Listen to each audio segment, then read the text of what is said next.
E hoje nós viemos mostrar para vocês, nessa reunião clínica, como nós podemos fazer uso da homeopatia. Especificamente, eu vou falar sobre homeopatia e dermatologia, e depois, no final, eu falo sobre obstáculos à cura, ou seja, as dificuldades que nós temos em ter resultados interessantes com os medicamentos homeopáticos. São fatores que determinam, ou podem determinar o nosso sucesso terapêutico. Tá bom? Então, eu vou colocar aqui um, um arquivo da minha aula, dos slides. Em primeiro lugar, nós temos aqui o nosso curso de formação em homeopatia veterinária. Depois nós falamos sobre eles. E agora vamos falar especificamente sobre o tema homeopatia. Lembrando que homeopatia a palavra vem do grego, onde homoios significa semelhante e patos ou patós significa dor ou sofrimento, né? A homeopatia significa tratar pelo semelhante, ou seja, utilizar medicamentos que em indivíduos, digamos, normais, eles desenvolveriam os mesmos sintomas daqueles que a gente quer curar. Então, é a lei dos semelhantes. Aliás, a primeira lei da homeopatia é a lei dos semelhantes, né? E fazendo uma comparação com alopatia, aloios, né? A de alopatia vem de aloios, significa contrário. Ou seja, é o tratamento da dor através do seu contrário, né? Por isso, antibiótico, antitérmico, antiparasitário, né? Tudo anti, porque a gente usa uma força contrária à manifestação da doença. Em relação à homeopatia, lembre-se, é pela lei da semelhança. Muito bom. Uma dúvida que talvez eu acho que é a mais comum nos medicamentos homeopáticos é a origem dos remédios. Então as pessoas acham que a homeopatia é feita de planta, né? Plantinha, né? E grande parte, cerca de 60% aproximadamente dos medicamentos homeopáticos são plantas, né? A gente tem, por exemplo, a arnica, né? Licopódium, pulsatila, tudo planta. Mas os remédios homeopáticos podem ser feitos de minerais, por exemplo, o sal, natro muriático, silícia, terra, que é sílica, que é areia, né? Pode ser feito de animais, né? O Cantares vesicatória, o Apis mellifera, que é um medicamento feito da trituração da abelha, né? Ou o medicamento homeopático pode ser feito de venenos. Arsenicum album vem de arsênico, do veneno arsênico, né? Apsinum vem do veneno da abelha, né? Os medicamentos homeopáticos, eles são prescritos baseados em sintomas, né? Então, quando tem sintoma, a gente pode prescrever o remédio homeopático. Os sintomas variam e são classificados em três: sintomas mentais da mente, sintomas gerais, a fome, a sede, o calor, o frio, e os sintomas locais, significa os sintomas que envolvem o órgão ou sistema que ali está desenvolvendo uma patologia, como por exemplo, uma descarga vaginal, uma secreção no olho. Inclusive é importante saber se é o olho direito, o olho esquerdo, isso dentro da individualidade necessária para prescrever o medicamento é importante, né? Eu só não falei dos sintomas mentais, são sintomas que estão na mente ou nas emoções. Por exemplo, o indivíduo que não tolera ser contrariado, aquele que deseja companhia, tem aversão à solidão, ou adora a solidão, tem aversão à companhia, enfim. Então, baseado em sintomas mentais, gerais e locais, nós prescrevemos um medicamento único, né? Uma das formas de tratar com homeopatia, através do medicamento único, baseado nesses três sintomas. Detalhes do medicamento em si, eles podem ser prescritos em líquido, em glóbulos, e até nós temos os injetáveis dentro da homeopatia, né? Os líquidos e glóbulos são mais comuns, né? Esses a gente utiliza diariamente no consultório, né? Glóbulos para gatos, para pequenos animais, aves, são mais interessantes. Os líquidos podem ser para cães sem nenhum problema. Inclusive, os medicamentos podem ser prescritos por olfação, né? Simplesmente pelo cheiro. A gente pega o frasco, abre o frasco e dá para o animal cheirar. Quando ele vira o rosto, significa que ele entrou em contato com a solução hidroalcoólica, né? O grande conservante que se usa na homeopatia é o álcool, né? Então, por isso, É, o remédio homeopático é feito numa solução que tem água e álcool. A água é o grande difusor do medicamento homeopático e o álcool é o grande conservante do medicamento homeopático que dura aí de 1 a 2 anos, dependendo da concentração alcoólica. Vamos falar sobre as doenças de pele, né? Bom, não precisa dizer que elas são as mais prevalentes no nosso consultório, né? Certa vez, num congresso, eu fiz uma pesquisa dos meus prontuários. De um N de 81 casos, 40 vieram exclusivamente para o tratamento dermatológico.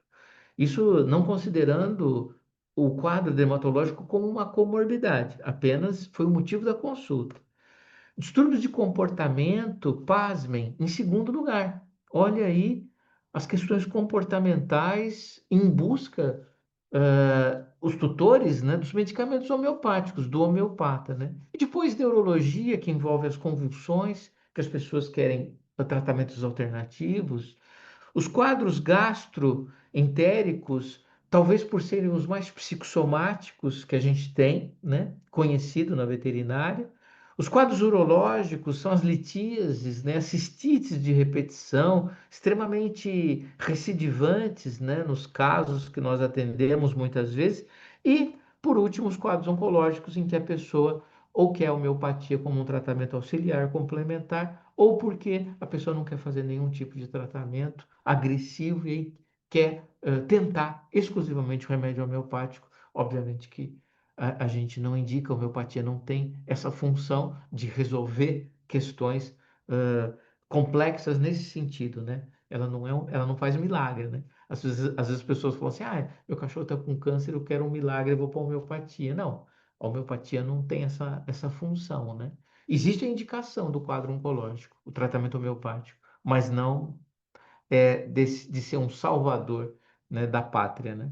Bom, quero falar dos quadros dermatológicos, como eu disse, eu peguei aqui um caso que eu atendi há muitos anos atrás, mas esse caso teve uma resposta tão grande, e na época eu consegui registrar, né? Porque nessa época o celular não era muito comum, então nós perdíamos muitos casos bons, né? Porque nós não tínhamos, às vezes, uma máquina disponível no consultório ali a hora que chegava o cliente, né? O paciente, né? Então vejam esse animal, um Cocker spaniel. Se vocês observarem a barriga avermelhada embaixo, esse animal se coçava muito.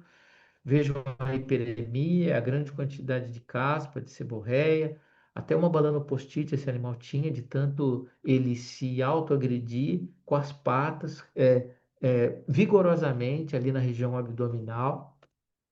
Olha a quantidade de caspa que a gente vê na mesa de alumínio, né? Um animal mal cheiroso e em grande sofrimento. A medicação caiu como um alívio no seu bem-estar, né?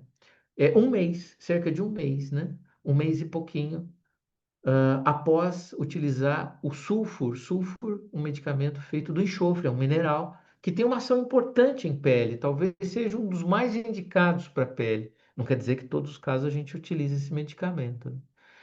Bom, 30 e poucos dias de tratamento, o animal 70% melhor, né? Então a gente não tem dúvida. E esses casos que eu registro foram casos utilizei exclusivamente homeopatia, eu não usei mais nada. Não fiquei mudando shampoo, hidratante, né? Não, alimentação também não. Hoje eu altero bastante a alimentação, mas na época eu não tinha essa noção. Eu utilizava só homeopatia. E era bom porque eu mudava apenas uma variável, aí caso o animal tivesse uma resposta importante, né? Eu estava diante de uma situação presuntiva do real efeito do medicamento homeopático. Veja, né? O abdômen desse animal, né? A inflamação ali, a banana post-it desapareceu, o pelo cresceu, não tem áreas avermelhadas, não tem lesões ativas na pele, né? Isso é maravilhoso.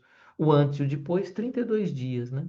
Então veja, com um medicamento que custa hoje R$ 45, R$ 50 no máximo, um único medicamento nós utilizamos durante todo esse tempo e o animal teve essa resposta, né? Então tá aí, né? O grande desafio no consultório veterinário que são as dermatopatias, sendo tratadas exclusivamente com homeopatia com bom resultado. Como eu disse, o sulfuro é um mineral, né? É o mineral encontrado nos vulcões, né? Enxofre, né? E do mineral é extraído o pó, e do pó é feito o medicamento homeopático, através de todo o processo, né? Chamado farmacotécnica, né? Que Dr. Hahnemann idealizou e trouxe resultados impressionantes, traz resultados impressionantes para a pele, né? Tanto que é um dos mais prescritos. A origem dos vulcões, as indicações, sistema ototegumentar, digestivo, doença de pele aguda e crônica. Também tem uma ação no trato digestório. Interessante. Aqui eu coloquei os sintomas mentais gerais e locais desse remédio. O que está em branco, não houve uma sincronicidade de sintoma entre paciente e remédio. No entanto, o que está escrito em amarelo, houve uma sincronicidade entre paciente e remédio, né? Então, por isso que eu prescrevi o medicamento, porque esse medicamento ele cobriu esses sintomas que eu considero muito importante em amarelo e, portanto, foi o motivo pelo qual eu prescrevi esse medicamento, né? Por exemplo, ansiedade, inquietude. O sulfur é bem assim e o cachorro era muito assim. Assustado, impaciente, irrequieto. Esse paciente era completamente irritado e irrequieto. Piora no calor e após o banho. Isso o tutor fala. Normalmente, quando a gente pergunta, escuta, ele melhora ou piora no calor, né? Ele toma banho, melhora, né? E a pessoa vai informando e a gente vai anotando isso, né? Forte odor. Ele cheira assim, ele tem esse cheiro sempre, né? Ou só hoje que tá assim? Ele come demais? Tem muita sede, no sulfuro tem muita sede. Não aceita roupa, é extremamente calorento, né? A pele é seca, aí eu fui para os sintomas locais que eu mesmo fui percebendo, né? Ao exame físico do animal, né? A pele seca, áspera, escamosa, que tende a romper, a seborreia, né? Coceira extrema, o tutor falou e eu vi em loco, né? Aliviada ao coçar, esse é um sintoma interessante, né? Então, tem cachorro que coça e não alivia a coceira, ele continua coçando. Tem cachorro que coça, alivia, ele para. E aí só daí um tempo ele coça de novo, né? Sangramento de pele após coceira, enfim, todos os sintomas que estavam em amarelo, eles foram utilizados para prescrição do sulfuro, e aí o animal recebendo alta, né? O cliente muito satisfeito, com um único medicamento, gastando o mínimo, a gente conseguiu um resultado muito legal. Mas nem sempre é assim. Bom, se não é sempre assim, o que que acontece? Por que que meu animal não melhora, doutor? Por que que eu já usei homeopatia? Eu já fui em 3 homeopatas e não tive resposta. Aí eu pergunto, mas a senhora teve resposta nos alopatas também? Também não tive, né? Inclusive, com a alopatia é pior, porque além de não ter resultado, intoxicou o animal, teve efeito secundário, né? Criou dependência, muitas vezes, de um corticoide, sempre tendo que aumentar as doses e tudo mais, né? Então, quando a gente não entende por que que o animal não melhora, a gente vai para esse capítulo aqui, chamado obstáculo à cura, né? Que são situações ambientais que acabam dificultando ou impedindo ou não permitindo um resultado satisfatório com o teu tratamento que está correto, muitas das vezes, como homeopata, mas que você não consegue resultado. Bom, a gente pode falar dos ectoparasitas, né? Na dermatite, na hipersensibilidade à pulga, por exemplo, não adianta utilizar exclusivamente medicamento homeopático se o animal continuar com pulga, né? A ração na intolerância alimentar, né? Especialmente os aditivos, a presença de quantidades grandes de aditivos alimentares, corantes, conservantes, palatabilizantes, aos quais esse paciente é sensível, o animal ele não responde ao remédio homeopático. E aí você se frustra com a homeopatia. Mas a culpa não é da homeopatia, né? A culpa é de obstáculos que estão impedindo que a gente tenha uma resposta, né? Esse caso é o maior exemplo de obstáculo à cura. Eu tentei tratar com homeopatia, tinha resultado pífio, melhorava 20 a 30% e não andava, o tratamento não andava. E o cliente gostava da homeopatia. Era homeopatizado esse tutor. Então ele queria insistir, e eu insistia com ele, né? Mas sem resposta satisfatória. até o dia que eu resolvi retirar a ração desse animal e dar uma comida chamada de low additive, né? Baixo aditivo, né? Comida caseira, que seja arroz, frango e legumes, ainda que esteja faltando muitos nutrientes, a gente faz uma dieta experimental, 30, 40 dias, e o animal teve uma resposta absurda sem medicamento homeopático. E depois, com a homeopatia, o animal teve uma resposta melhor ainda, né? Então, pronto, está resolvido. Obstáculo à cura é aquilo que impede você de ter o resultado que você poderia ter em função do remédio que você prescreveu, né? 33 dias depois, esse caso foi muito impressionante. Eu estou com outro caso aqui, né, de uma uma dermatite superficial, com quedas de pelos, áreas com alopecia arredondada, parece um quadro de micose, mas não foi feito aqui o isolamento do fungo, até porque na homeopatia a gente se baseia em sintomas. Não que o diagnóstico clínico ou laboratorial não seja importante, é sim, mas não é necessariamente necessário para a prescrição do medicamento homeopático, porque independente do que for a doença, se você prescreve um bom medicamento que cobre a maior parte dos sintomas, você tem uma resposta importante e interessante. E está tudo certo se você não conseguiu fazer o fechamento do diagnóstico, né, do animal, não importa. Mas você acertou os sintomas e está tudo certo, né? Só voltando, olha a resposta, né? 1/5 a 1/8, 90 dias, né, de tratamento. Fósforo é um mineral também, prescrito na LM, é uma escala, né? E teve excelente resultado. Outro caso, prescrito do dia 7/11 de 2006 a 5/12 de 2006. Uma resposta interessantíssima, né? Vejam a lesão à esquerda, úmida, mal cheirosa, com contaminação por malacésia, né? Provavelmente, deixando a pele enegrecida, com muito prurido, né? E com 30 dias a gente teve uma resposta interessante também, foi com o sulfur. Esse outro medicamento, esse outro animal, aliás, com lesões mucocutâneas, parecia um quadro autoimune. Essa cliente bastante simples, né, sem condições financeiras para fazer uma biópsia e esclarecer essa doença. A gente entrou com um complexo homeopático chamado imunomodulador e em 2 meses a gente teve uma resposta muito interessante, né? Uma melhora aí 60, 70%, né, das lesões, o que fez com que esse animal modificasse completamente o seu bem-estar, né? Aqui, o mesmo animal, esse animal tinha dores, né, ao comer, ele tinha um mau cheiro impressionante, né? E com o medicamento homeopático, uma resposta importante. Pessoal, era isso que eu tinha a passar para vocês. Eu sou Marcos Fernandes, sou médico veterinário, formei em 1992 na Unesp de Jaboticabal, fiz mestrado na Faculdade de Saúde Pública da USP, com tema alergia alimentar, fiz doutorado na Faculdade de Medicina Veterinária e Zootecnia da USP também, no departamento de anatomia, mas eu trabalhei com comportamento, estresse, né, em cães da Polícia Militar. Sou psicanalista clínico e trabalho hoje com duas técnicas chamadas constelação familiar e medicina germânica, onde eu englobo dentro da homeopatia. Sou homeopata, formado pela Associação Paulista de Homeopatia em 2000, né? E de lá para cá, durante todos esses anos, né?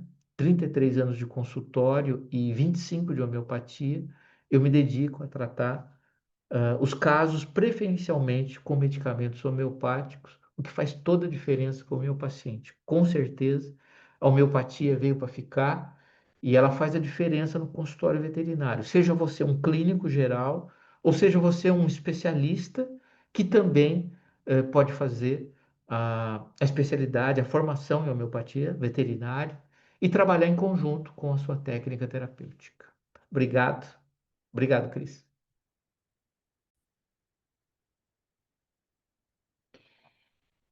Olá a todos. Eu sou Cristina Fotin, médica veterinária formada em 91 pela Faculdade de Medicina Veterinária da USP.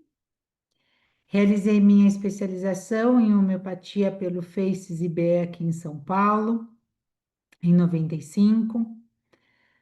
Entrei no mestrado pela Faculdade de Medicina Veterinária da USP, no Departamento de Patologia, trabalhando com animais silvestres. Ao final do mestrado, fui convidada para coordenar um curso de pós-graduação na Clínica de Animais Silvestres, e desde então, há 20 anos, eu coordeno pós na área de animais silvestres. Trabalho com cães, gatos e animais silvestres, tanto com a medicina tradicional quanto com homeopatia. E hoje trago aqui para vocês dois casos clínicos que ilustram duas diferentes abordagens através da homeopatia. O professor Marcos Fernandes acabou de apresentar casos para vocês onde os animais foram tratados com uma medicação única, né? É, no seu físico, a parte de pele. Então, tratando, individualizando o animal através dos seus sintomas mentais e físicos e utilizando uma única medicação, esses animais melhoraram dos seus aspectos físicos.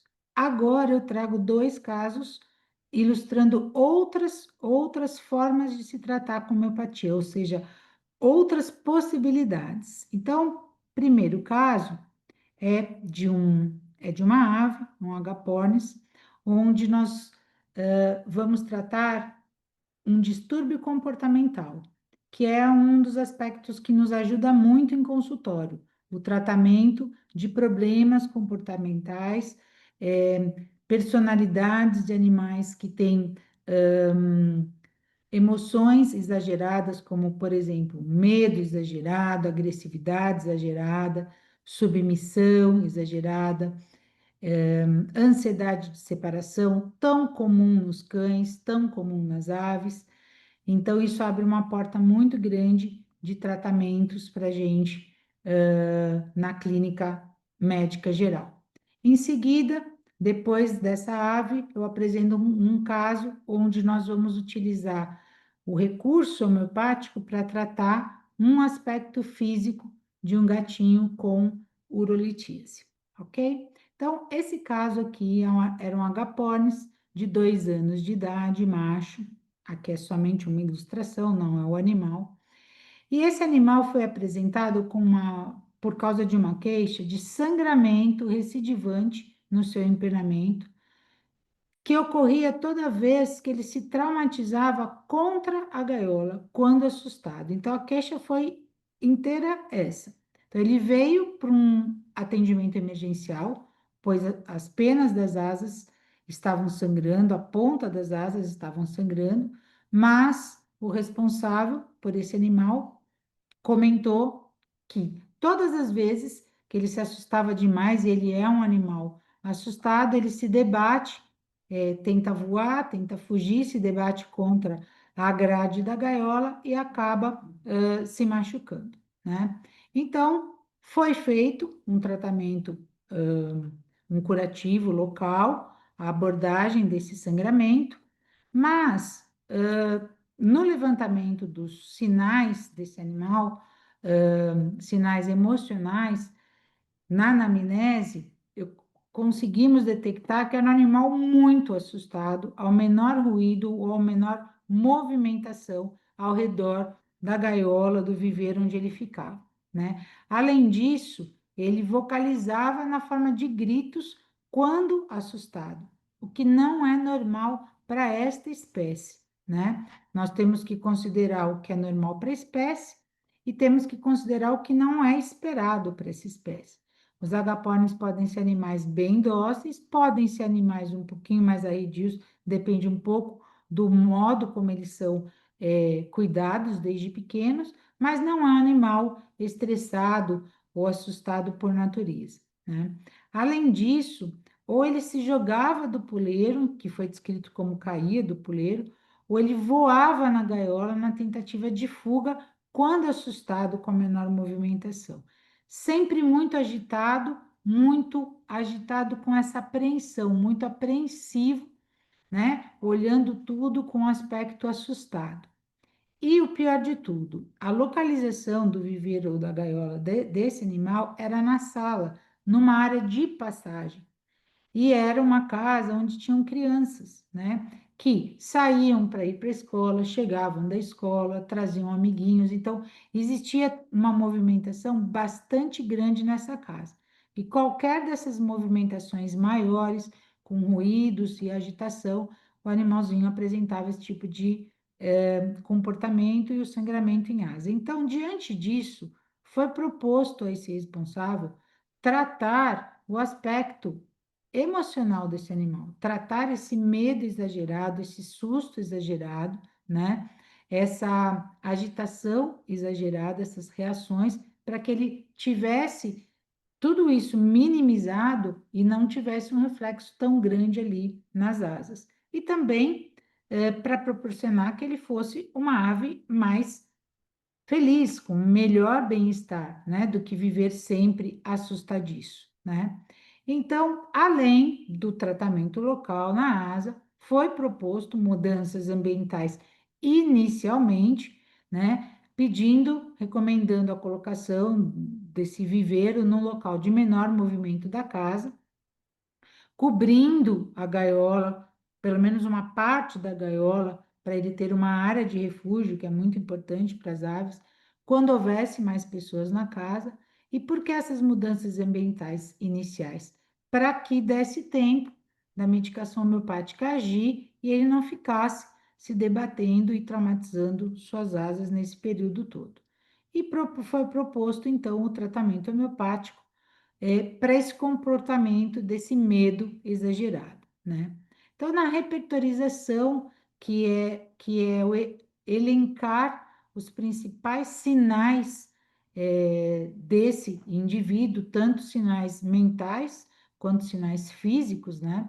Elaborar um estudo, foi considerado, então, todos esses aspectos. Um animal muito assustado, assustado ao menor ruído ou movimentação, onde foi escolhido o sintoma no repertório assustadiço, e onde arsênico álbum aparece com grau 3, que é uma graduação maior na medicação, ou seja, a medicação arsênico álbum, ela costuma aparecer muito neste sintoma assustadiço, né? Medo com tremor, porque ele tremia todo o corpo, tanto em casa quanto na clínica. Então, ao ser levado na clínica, assim que descobrimos a gaiola, ele já foi para um canto e começou a tremer, né? Então, medo com tremor, arsênico alba aparece com grau 1. Tentativa de fuga da gaiola, na verdade, eu coloquei como sintoma esconder por medo, fugir, né? Por medo, é uma tentativa da ave se esconder, mas ele não tinha onde se esconder na gaiola. Então, arsênico álbum novamente aparecendo com grau 2, muito agitado, cujo sintoma escolhido foi inquietude, e apreensivo, pior com medo, ansiedade com medo. Então, todos esses sintomas falados, surgem também outras medicações na repertorização, mas havia um predomínio do arsênico álbum em todas com essa graduação 3, né? Então, foi prescrito o arsênico álbum na potência 12, que é uma potência mais baixa, utilizada para aves, diluindo-se os glóbulos na água de bebida uma vez ao dia durante 30 dias. Nós sabemos que a homeopatia não é dose dependente, então basta ele tomar a água com a medicação, ele está medicado, o que é uma grandíssima vantagem no tratamento homeopático, tanto para o cão, quanto para o gato, quanto para o animal silvestre, a possibilidade de você diluir em água. Então, após 30 dias, houve um retorno desse animal e foi relatado pelo responsável que não houve mais traumatismos, não houve mais sangramento da asa e que a ave em casa já se apresentava bem menos assustadiça, bem menos inquieta, mesmo com uma certa agitação ao redor dele, né? Foi realizada então uma segunda prescrição, aumentando-se a potência para 18, e no mesmo modo de uso, diluindo-se 3 glóbulos na água de bebida, uma vez ao dia por 30 dias. E nesse momento, eu orientei que se eles sentissem que a ave continuava já menos assustada, para eles já tentarem retornar essa gaiola, esse viveiro, na verdade, para o local original, que era a sala onde havia passagem, e perceber se o animal se mantinha mais calmo, né? E, novamente, 30 dias depois, não houve mais traumatismos, original, né? E, inclusive, eles relataram que houve uma maior interação da ave com os membros da casa, né? Então, ele deixou de ser aquela ave assustada. Então, nesse caso, exemplifica bastante para a gente a importância da homeopatia no bem-estar desses animais, né? Nesse tipo de situação, onde existia um núcleo de sofrimento nesse animal, que era um medo exagerado, e esse animal superou esse medo, passou a interagir mais com os membros da casa, conseguimos conferir um bem-estar para esse animal, que é um dos grandes objetivos que nós temos dentro da clínica médica, né? E agora, um segundo caso, onde é um caso de um gatinho com um problema de cálculo ureteral. Então, é uma fêmea de 11 anos de idade que nunca havia apresentado problemas de litíase, né? Era nefropata crônica e apresentou uma obstrução parcial do ureter direito, onde foi, então, suspeito uma litíase nesse ureter. Ela foi apresentada com uma diminuição do apetite visível, vômitos bem mais frequentes, uma lambedura na lateral do flanco, né? Nas duas laterais, mas pior do lado direito, onde já havia ali uma rarefação pilosa de tanta lambedura.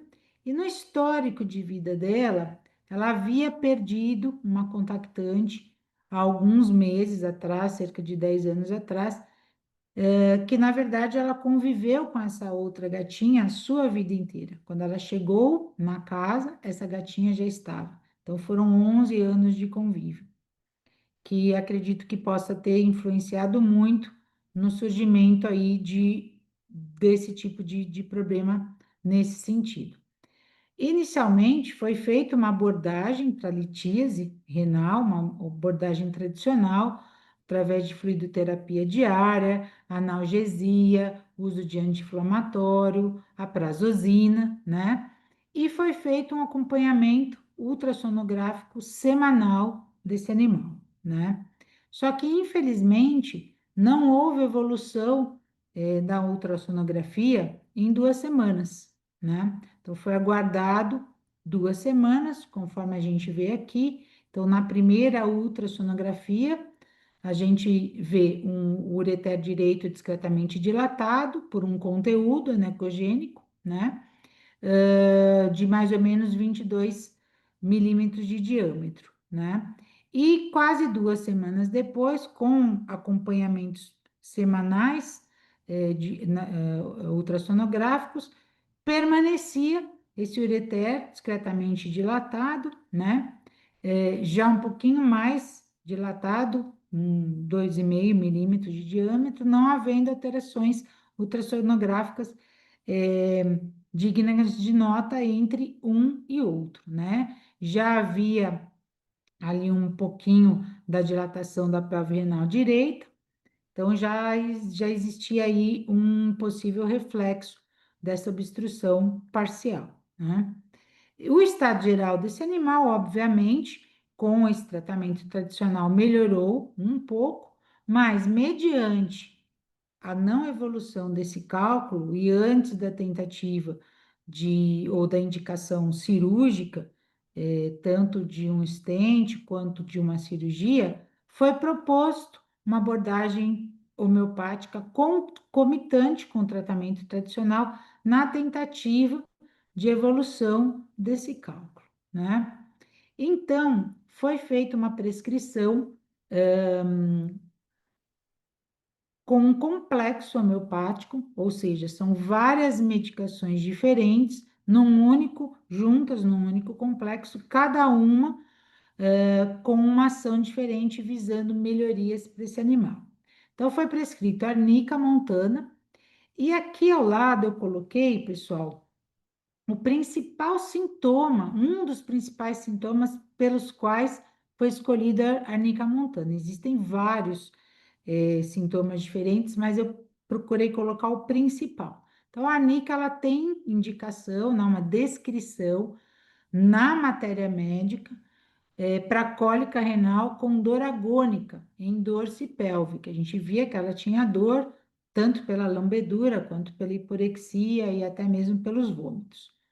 Uma coisa importante que eu não esqueci de comentar é a bioquímica sanguínea na avaliação renal, creatinina e ureia, não se elevaram, não haviam se elevado ainda nesse momento. Então, tínhamos uma certa segurança ainda. Cantares. Cantares na matéria médica descrita para processos inflamatórios que se desenvolvem rapidamente, de modo destrutivo, particularmente no sistema urinário, com cólica renal, litíase renal, queimação, né? O berberis, na matéria médica, descrição, centro de ação é no sistema urinário, com cólica renal, geralmente por litíases, tão bem específico, né? Com dor de todos os tipos, adormecimento e rigidez da região lombar. A sarça-parrilha, dor intensa nos rins, pior no direito, interessante, né? Que era o lado afetado dela, dor no ureter, litíase renal e ureteral, sedimento em urina. Também escolhi o Colossintes, que apesar de não ser uma medicação específica para sistema urinário, ele cobre muito a parte de cólica abdominal. Então, cólica abdominal severa, que melhora rapidamente com a medicação, pontadas e dor em região renal. E escolhi também o bioterápico rim para tentar promover uma proteção para os rins durante essa passagem desse urólito pelo ureter, né? Então, foi prescrito na potência 12 este complexo homeopático em glicerina, que é um veículo bastante aceito pelos gatos, é um olhinho, onde eu escolhi 3 gotas a cada 2 horas até a melhora do quadro. Até, na verdade, o próximo a ultrassonografia de avaliação. E por que a cada 2 horas? Porque como era necessária uma ação rápida da medicação para que a gente tentasse diminuir esse cálculo, né? Diminuir o tamanho desse cálculo, promover sua dissolução ou o seu caminho até a bexiga, né? A vesícula urinária, foi prescrito então uma frequência bem maior, né? E os responsáveis realmente cumpriram direitinho o tratamento, administraram, foi bem aceito, e houve uma evolução de migração desse cálculo para a vesícula urinária após 2 dias. Mas como assim? Você não ia pedir um ultrassom só dali 7 dias? Na verdade, o ultrassom estava previsto para dali 7 dias, mas havia tanta expectativa dos responsáveis em relação à evolução desse cálculo que eles anteciparam a ultrassonografia após terem administrado por 2 dias seguidos a medicação. Eles continuaram administrando, mas no terceiro dia eles foram fazer a ultrassonografia. E olha que interessante, ureteres bilateralmente sem alterações ultrassonográficas dignas de nota. E o cálculo também não se encontrava na vesícula urinária.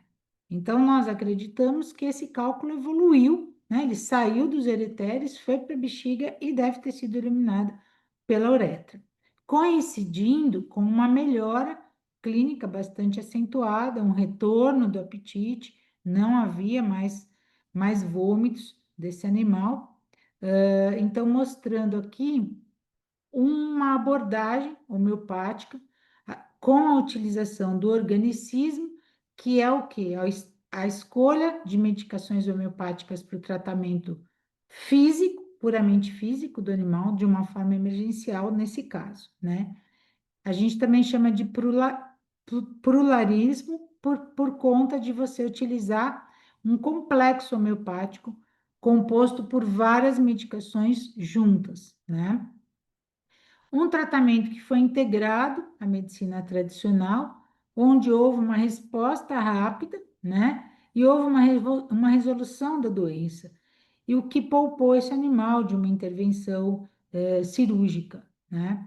Então, através disso tudo, a gente vê que nós temos uma ampla gama de utilização da homeopatia na clínica do dia a dia, seja na clínica do cão e gato, seja na clínica do animal silvestre, tanto para doenças ou distúrbios comportamentais, como vocês viram no caso do agapornis, como acontece tanto com o cão, né, com o gato, viram a abordagem do professor Marcos, onde houve uma resolução de um problema físico através de um estudo homeopático que individualizou o paciente com a utilização de uma única medicação homeopática.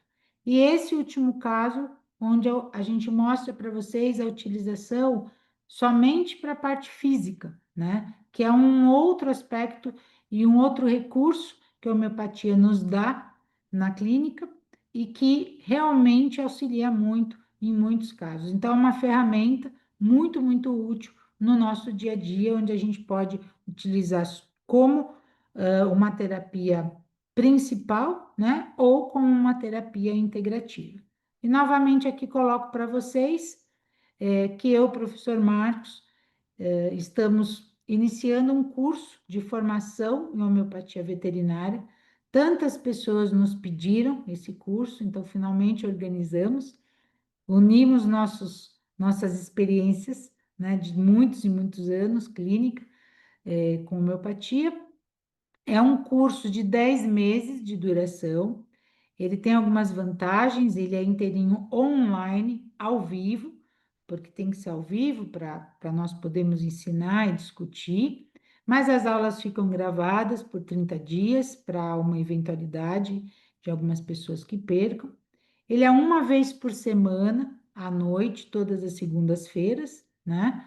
E vocês vão estar aptos a fazer prescrições homeopáticas, utilizar a homeopatia no final desses 10 meses, onde a gente vai estudar muito a matéria médica, como utilizar a homeopatia.